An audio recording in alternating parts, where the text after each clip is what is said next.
Mire, como ya le comentaba al inicio del noticiero y a lo largo del espacio, el genocidio contra el pueblo palestino continúa y el día de hoy se ha dado un informe muy importante por parte de la Organización de las Naciones Unidas declarando oficialmente hambruna en la Franja de Gaza. Para platicar más acerca de esta situación, le doy la bienvenida a Cristian Ader, historiador y analista geopolítico. Buenas noches, Cristian, ¿cómo te encuentras? Muy bien, gracias. Buenas noches, Berenice.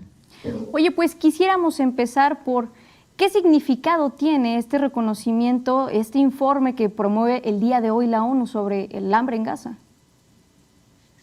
Bueno, representa que por fin después de, 77 años, pero realmente desde que esto se agudizó el proceso de exterminio del pueblo palestino, por fin un organismo internacional, el máximo a nivel planetario como es Naciones Unidas, reconoce que hay un proceso con toda ilegalidad que realiza el ente sionista israelí en contra de Palestina, que ha matado, no sabemos exactamente a cuántos, pero se calcula que más de 200,000 personas, los números de hecho se quedan cortos oficiales, y que por supuesto, además de los bombardeos, además de las ejecuciones multitudinarias, también se utiliza el hambre como una herramienta de guerra, que es lo más brutal y lo más inhumano, desde hace muchos meses además, y quienes son los principales afectados, por supuesto, es la niñez palestina. Es todo enfocado en eso, en acabar con las siguientes generaciones palestinas, las madres palestinas y, por supuesto, los ancianos.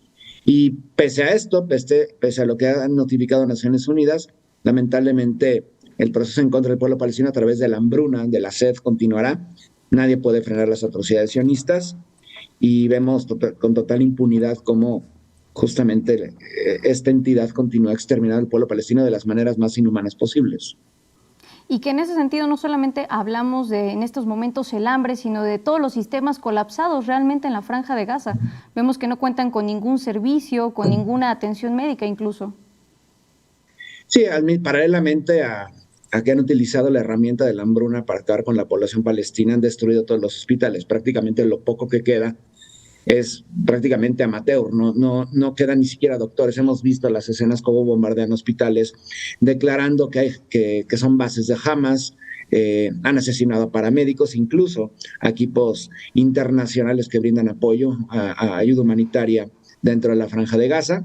Que por cierto, esto nada más es en Gaza, también ocurre en Cisjordania, solo por obvios motivos se menciona más lo ocurrido en la Franja y no lo que ocurre al noreste de suelo palestino ocupado. Y bueno, con total desfachatez han incluso dicho que los médicos trabajan de la mano de terroristas y por supuesto, quien ose levantar su mano y criticar las atrocidades de Lentz también serán catalogados como agentes cercanos a grupos como Hamas, ¿no? Esto, por supuesto, no es la primera vez que lo vemos, aunque sí es la primera vez que lo vemos con las herramientas tecnológicas que prácticamente lo estamos viendo en vivo y a todo color, lo cual lo hace más terrible y temerario por parte del ente, ¿no?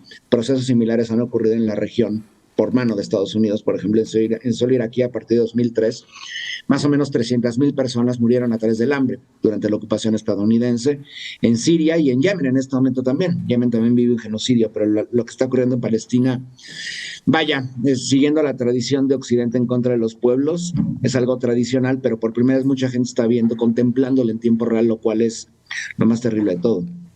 ¿Y por qué, Cristian, si esto ya se había pues denunciado desde hace meses, incluso desde mayo cuando tomó control completo, ahora sí que el gobierno israelí a través de esta organización que es la Fundación Humanitaria de Gaza para distribuir la comida, los medicamentos, el agua, ¿por qué hasta ahora los organismos internacionales se pronuncian? ¿Qué los obliga o qué los presiona para poder pues ejercer ahora sí que este pronunciamiento público? ¿Qué ha Bueno, cambiado? recordemos que el ente, una de sus principales herramientas con las que cuenta es la propaganda y el chantaje. Generalmente cualquier crítica hacia Israel es catalogada como un acto, por supuesto, desde su perspectiva antisemita, ¿no? Y en dado caso que a la gente no importe las etiquetas que le pongan los sionistas, serán llevados muchos al ostracismo, a la persecución, principalmente en Estados Unidos, en Europa Occidental, que es donde están los grandes lobbies sionistas, o en solo argentino, por ejemplo, también con el gobierno de Milei. Entonces esto imposibilitaba que muchas personajes públicos u organismos internacionales se pronunciaran. Pero de hecho, esto, recordemos, por ejemplo, las acciones de la Corte Penal Internacional y la Corte Internacional de Justicia, que además históricamente han servido a Occidente para perseguir a sus objetivos políticos primigenios. Incluso estas organizaciones ya hace año y medio prácticamente levantaron la voz y señalaron justamente a Netanyahu y a su cúpula cercana por crímenes, y esto no impidió que esto continuara.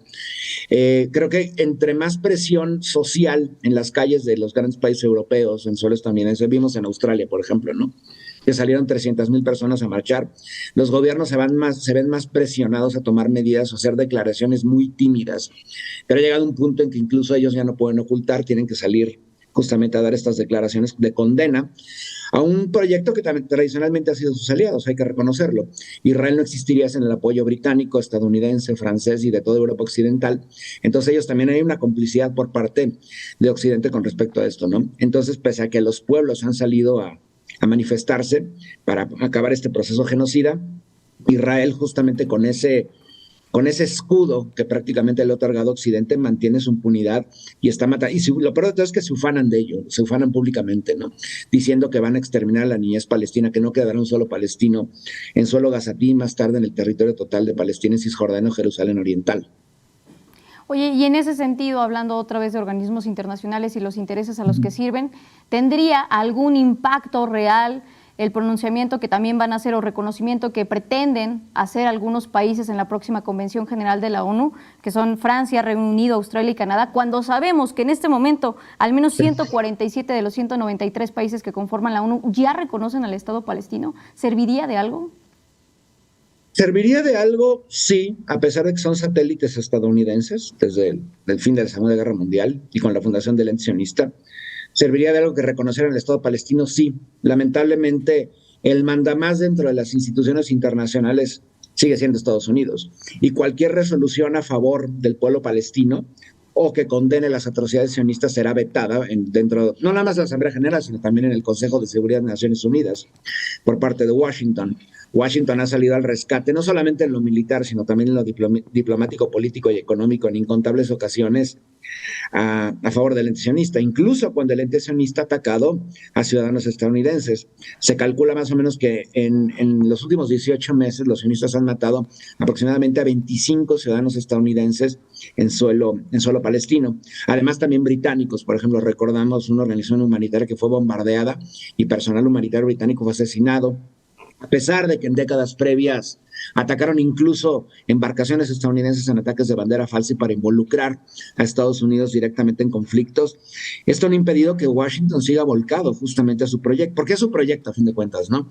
Se habla mucho del sionismo, pero atrás del sionismo está toda la estructura imperialista estadounidense y previamente británica.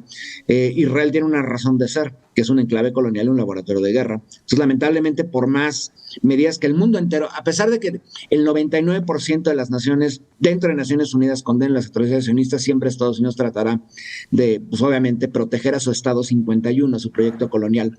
Pero por lo menos ahí se puede apreciar que el mundo entero está a favor, la humanidad más bien está a favor del pueblo palestino, ¿no? Porque es un reflejo también de otras atrocidades cometidas en contra de otros pueblos. Sí, pues ojalá tengamos oportunidad en otra ocasión de platicar también como de esta contradicción, por no decir hipocresía también, de que vemos que están muy interesados los poderes mundiales en sentarse a arreglar el conflicto entre Ucrania y Rusia, pero con Palestina no vemos el mismo interés. Esperamos contar contigo nuevamente, Cristian, te agradecemos mucho. Gracias y buenas noches. Un placer, Berenice, gracias.